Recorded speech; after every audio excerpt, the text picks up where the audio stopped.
ঠাকুর,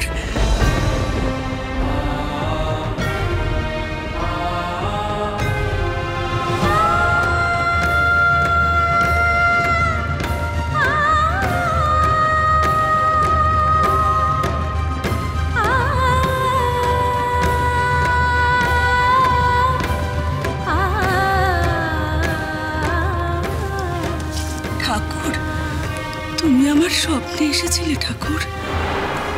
অবিকল এই মুখ, এই চোখ, এই তেজ, এই দীপ্তি। তুমি আমার সামনে এসে অঞ্জলি পেতে বলেছিলে, ভিক্ষা দাও মা। ঠিক যেমন সচি মাতাকে নিমাই বলেছিল, রাজরানী যশোধরাকে সিদ্ধার্থ গৌতম বলেছিল, ঠিক তেমন আমি তো কাঙালিনী মা। সন্তানের স্নেহ কুড়িয়ে কুড়িয়ে আঁচলে বাঁধাই আমার রোগ। ঠাকুর, তুমি যেন আমার উপর রাগ করো না, আমাকে ভুল বুঝো না। অঞ্জলি গ্রহণ করো। জানো ঠাকুর, এই কদিনে প্রায় 2000 ব্রাহ্মণ আমি দেখেছি। তাদের মধ্যে এই মুখ, এই চোখ আমি খুঁজেছি, পাইনি। তারা বলে আমি উন্মাদিনী। আমার আবার স্বপন, আমার আবার দান, আমার আবার সন্তান। তারা এই দানটুকু পেলেই খুশি। আমার স্বপ্নে যে তেজময় পুরুষ এসেছিলেন, সেই দান নিতে আসেননি। তিনি এসেছিলেন অভাগিনী মায়ের চোখের জল মোছাতে, যেমন তুমি এসেছো।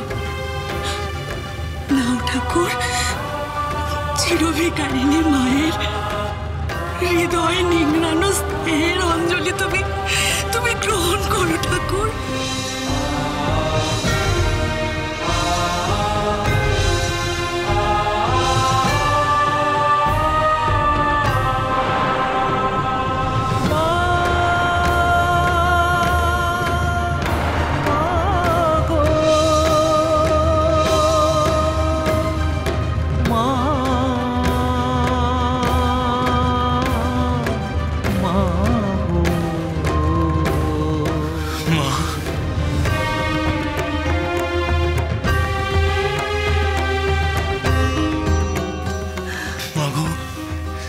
তোমার সচিন ঘরে ফিরে আসবে, আসবে সে।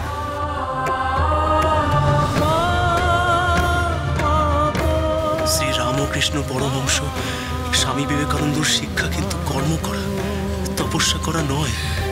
আর সাধনা সংসারে থেকেও করা যায়, তার জন্য সংসার ত্যাগ করতে হবে কেন?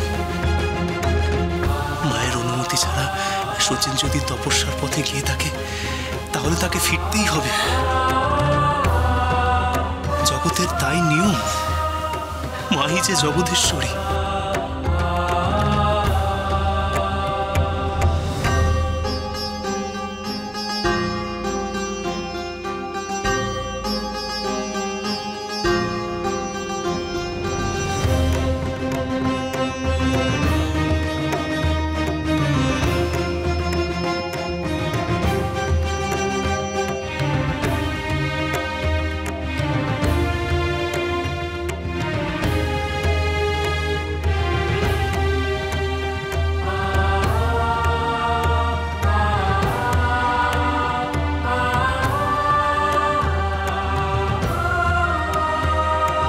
বেশ বলেছিস, বেশ বলেছিস।